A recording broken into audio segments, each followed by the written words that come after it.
देखें कि हसन इकबाल साहब से पूछते हैं कि ये जो उन्होंने कहा है ये आपको उन्होंने पैगाम दिया है तो अपोजिशन को संभल जाना चाहिए, क्योंकि खान साहब बाहर आ गए तो फिर तो बड़े ख़तरनाक आपके लिए साबित होंगे। हसन इकबाल साहब।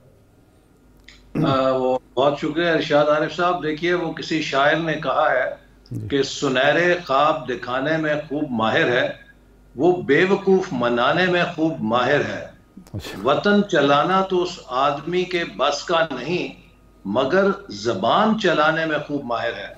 देखिए, 25 साल कौम को एक ट्रक की बत्ती के पीछे लगाए रखा कि मैं हुकूमत में आऊंगा तो इनको नहीं छोड़ूंगा।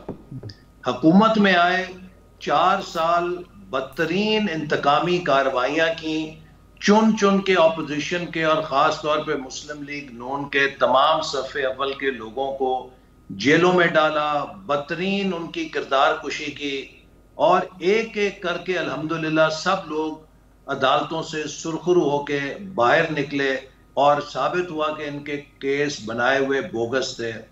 अब मौसूफ ये कह रहे हैं कि अगर मुझे निकाला तो मैं किसी को नहीं छोड़ूंगा।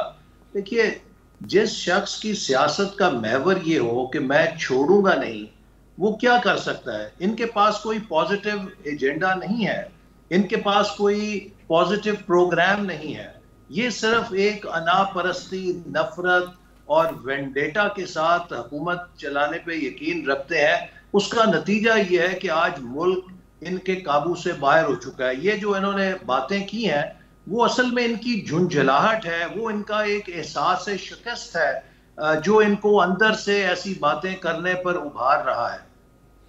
लेकिन हसन साहब, अब चूँकि वो बात खोल के कर ही दी है उन्होंने, और जो हमारी इत्तला है शहजाद अकबर साहब से इस्तीफ़ा लिया गया या उन्होंने इस्तीफ़ा दिया, उसके पीछे भी यही थी कि जी एहतसाब का मामला जो है वो लटक रहा है। और सही मानों में आपका अब तो मेरा ख्याल है वो एहतसाब के अमल को भी मंतकी अंजाम तक पहुँचाने के लिए सीरियस हो गए हैं। तो आप नहीं समझते कि अब आपके लिए एक मुश्किल वक्त फिर आने वाला है?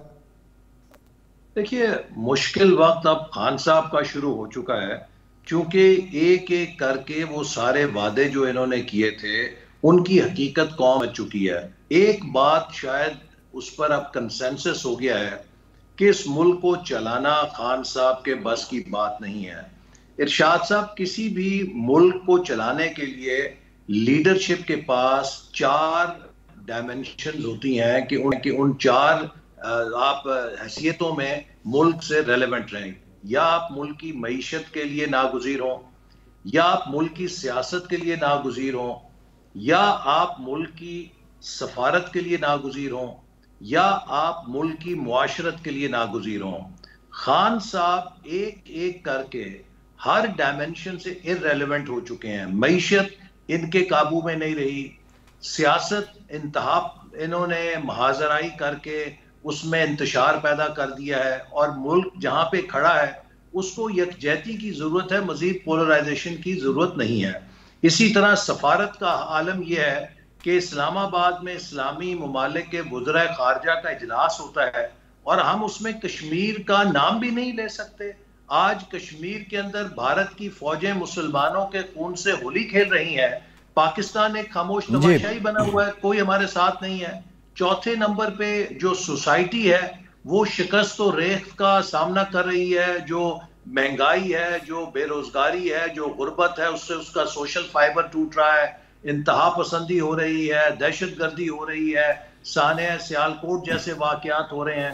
तो आप मुझे बताइए, जरा इन पे आते हैं। कहाँ रेलेवेंट है? जी एहसन साहब, इस पे आते हैं। एक और डेवलपमेंट हुई, अटॉर्नी जनरल साहब ने शहबाज शरीफ साहब को ख़त लिखा और उसमें उन्होंने बताया कि हुजूर, आपने बयान हलफी अदालत में दिया था नवाज शरीफ साहब की ज़मानत से मुताल्लिक। बुनियादी सवाल ये है, हुकूमत इससे पहले कहती थी कि जो अदालत है, अदलिया है, उसने नवाज शरीफ साहब को बाहर भेजा है। एक सरकारी अफसर अपोजिशन लीडर को ख़त लिख के वजाहत भी मांग रहा है और साथ तंबीह भी कर रहा है कि आपके खिलाफ तौहीन अदालत की कार्रवाई हो सकती है। तो इससे क्या मुराद ली जाए? नवाज शरीफ साहब के बाहर जाने में हुकूमत का किरदार ज़्यादा था या अदालत का था? जी, ये हुकूमत नवाज शरीफ साहब के हवाले से सिर्फ पीआर करती है या मीडिया के टॉक शोज को उस तरफ मबजूल कराने के लिए इस तरह के फजूल जो मुबाइसे हैं वो छेड़ देती है। मैं आपको दावत दूंगा कि आप हाई कोर्ट के उस फैसले को पढ़ें, आप शहबाज शरीफ साहब के उस हलफनामे को पढ़ें जो उन्होंने दिया हुआ है। बहुत वाज़े तौर पे लिखा गया है दो बातों को। एक, नवाज शरीफ साहब के जब मुआलजीन उनको सर्टिफिकेट देंगे कि ये अब फिट हैं, ये सेहतमंद हैं, वापस जा सकते हैं, तो वो वापस आएंगे। दूसरे नंबर पर यह कि अगर हुकूमत किसी वक्त ये महसूस करे कि वो अपने क़याम का नाजायज फायदा उठा रहे हैं, तो हुकूमत हाई कमीशन के जरिए उनके मुआलजीन से राब्ता कायम करके उनकी तिबी कैफियत के बारे में तस्दीक कर सकती है। आज तक हुकूमत ने एक दफा हाई कमीशन के जरिए उनके मुआलजीन से राब्ता कायम करने की कोशिश नहीं की। कभी यहाँ पर वो ड्रामा करते हैं कि हमने खत लिख दिया, तौहीन अदालत हो गई, कभी ये हो गया, कभी वो हो गया। भाई, आप अगर वाकई संजीदा हैं तो पाकिस्तानी हाई कमीशन से कहें कि उनके मुआलजीन से राब्ता कायम करके उनकी जो तिब्बी कैफियत है उसके बारे में तस्दीक कर लें। आपने वो तो आज तक नहीं की, लेकिन सिर्फ यहाँ पर एक मीडिया के अंदर गिमिक्स करने से तो मामला नहीं किसी जगह पहुंच सकते। हसन साहब, अभी 2 हफ्ते 3 हफ्ते पहले तक ये ख़बरें चलती रहीं कि मियां नवाज शरीफ साहब अब वापस आने वाले हैं, बल्कि एक ख़बर तो ये भी चली कि वो शायद लॉन्ग मार्च जो आपकी तरफ से होगा उसको लीड भी कर सकते हैं।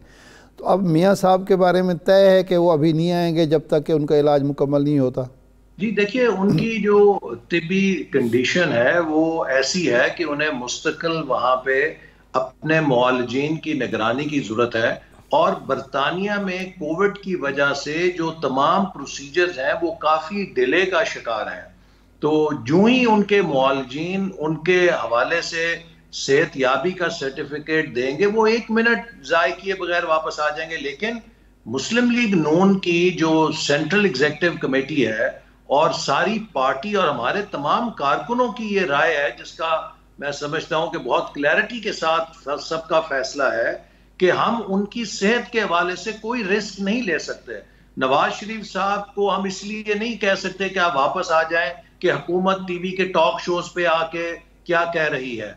उन्होंने जब वापस आना है उसका हतमी फैसला उनके मुआलजीन की रिपोर्ट की रोशनी में किया जाएगा। हसन साहब, कल पीडीएम का इजलास हो रहा है, कमेटी का, स्टीयरिंग कमेटी का इजलास हो चुका। 2 चीज़ें इस वक्त डिस्कस हो रही हैं। एक तो ये है कि अदम एतमाद की तरफ पीडीएम भी राग़िब है, मुस्लिम लीग नून भी तैयार है कि अदम एतमाद इमरान खान साहब के ख़िलाफ़ या स्पीकर के ख़िलाफ़ या वज़ीर आला पंजाब के ख़िलाफ़ किया जाए, एक बात। दूसरा ये है कि लॉन्ग मार्च मुश्तरका हो, पीपल्स पार्टी के साथ मिलकर किया जाए। तो क्या तजावीज़ हैं और कल क्या फ़ैसला मुतवक्के है? देखिए, इस वक्त पीडीएम लीडरशिप के सामने सारी ऑप्शन जो है वो हम पेश करेंगे, जिसमें नो कॉन्फिडेंस की भी है, इसमें जो अवामी मार्च है 23 मार्च की वो ऑप्शन भी है। मैं आपको यहाँ एक मिसाल दूंगा कि देखिए, जब किसी को कैंसर का आर्जा लाहक हो और वो आखिरी स्टेज में चला जाए, तो फिर इस बात का फर्क नहीं पड़ता कि क्या उसकी मौत दिल फेल होने से होगी, फेफड़ा फेल होने से होगी या जिगर के फेल होने से होगी। वो तकरीबन कतईयत के साथ टर्मिनली इल होता है और टर्मिनल इवेंट कहीं भी हो सकता है। ये हुकूमत भी अपनी नाअहली और नाकामी के कैंसर की आखिरी स्टेज पे पहुंच चुकी है। अब इसके जाने का फैसला क्या नो कॉन्फिडेंस से होता है, अवामी मार्च से होता है, या खुद इसके अंदर से तोड़ फोड़ के नतीजे में? चूंकि देखिए, जो इसकी हलीफ जमातें हैं वो भी अब ये सोचने पे मजबूर हो रही हैं कि इस हुकूमत की गैर मकबूलियत का बोझ वो कितना उठा सकती हैं। इस वक्त राय आमा इस हुकूमत के खिलाफ बगावत कर चुकी है, और अब जो भी इस हुकूमत को ऑक्सीजन या वेंटिलेटर देता हुआ नजर आएगा वो अवाम के गजब और अवाम की नफरत का निशाना बनेगा। तो मैं इस बात को भी खारिज नहीं कर सकता कि ये हुकूमत अंदर से भी किसी वक्त टूट सकती है।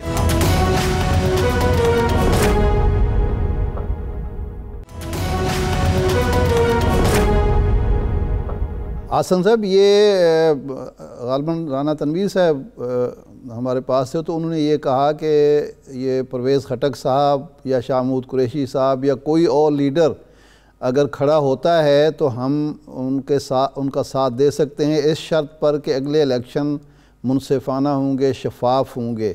तो क्या ये ऑप्शन भी आपके ज़ेरे गौर है कि इन हाउस चेंज हो लेकिन तहरीक इंसाफ की हुकूमत कायम रहे, इमरान खान साहब रुखसत हो जाएं? इरशाद आरिफ साहब, देखिए, बहसियत मईशत के तालिब इल्म और सियासत के भी तालिब इल्म होने के, और मेरे पास कम से कम 20-25 साल का मुशाहिदा भी है इस पूरे अमल का, मैं समझता हूं कि पिछले 3 सालों में हम जिस खाई में आ गिरे हैं, इस वक्त जो पाकिस्तान का मुआशी बहरान है, इसके लिए हमें बहुत ज़रूरी फार रीचिंग अहम स्ट्रक्चरल रिफॉर्म्स करने की जरूरत है अगर हमने पाकिस्तान को दोबारा अपने पैरों पे खड़ा करना है। स्टेटस को जो है वो एक जहर कातिल होगा। साल सवा साल के अंदर कोई भी हुकूमत मुल्क की मईशत को टर्न अराउंड नहीं कर सकती। लिहाजा इस वक्त एक ही रास्ता है कि नए इंतखाबात की राह हमवार की जाए, फौरी तौर पे आजाद मुनसिफाना इलेक्शन के जरिए। उनका ये कहना है कि नए इंतखाबात से पहले कोई ऐसा सेटअप आए जिसमें भले पीटीआई का बंदा ही हो, हम उसका साथ देने को तैयार हैं। राना तनवीर साहब ने भी इस बात को इंडिकेट किया और राना सनाउल्लाह साहब ने भी ये बात कही। ये इस्लाहात अगर हों बतौर सेक्रेटरी जनरल नून लीग बताइए ना, अगर अदम एतमाद होता है तो इसके बाद फिर ये तो मार्जिन नहीं है कि हम 6 महीने साल कोई और सेटअप चलाएं। फिर तो जो भी कोई नई हुकूमत हो वो अबूरी हुकूमत इस हवाले से हो कि महीने 2 महीने में वो आम इंतखाबात के लिए राह हमवार करके असेंबलियां डिसॉल्व हों और फौरी तौर पे नया इलेक्शन हो। चूंकि देखिए, जो मैं आपको रिफॉर्म्स की बात कर रहा हूं, कोई भी हुकूमत जिसके सामने 5 साल का मैंडेट नहीं होगा, 5 साल का टाइम फ्रेम नहीं होगा, वो किसी किस्म की रिफॉर्म नहीं कर सकती। हर रिफॉर्म को कम से कम भी 2 से 3 साल चाहिए कि वो अपने पैर पकड़ सके, आप उसमें कोई नताइज हासिल कर सकें। तो इसलिए मेरा ख्याल है कि अब इस निज़ाम को टूल देना पाकिस्तान की मजीद कमजोरी का बायस होगा। अब फौरन नए इलेक्शन का रास्ता तलाश करना चाहिए, चाहे वो नो कॉन्फ्रेंस के जरिए निकले, चाहे वो इस हुकूमत के इस्तीफे के जरिए निकले, चाहे इमरान खान साहब खुद असेंबलियां तहलील करके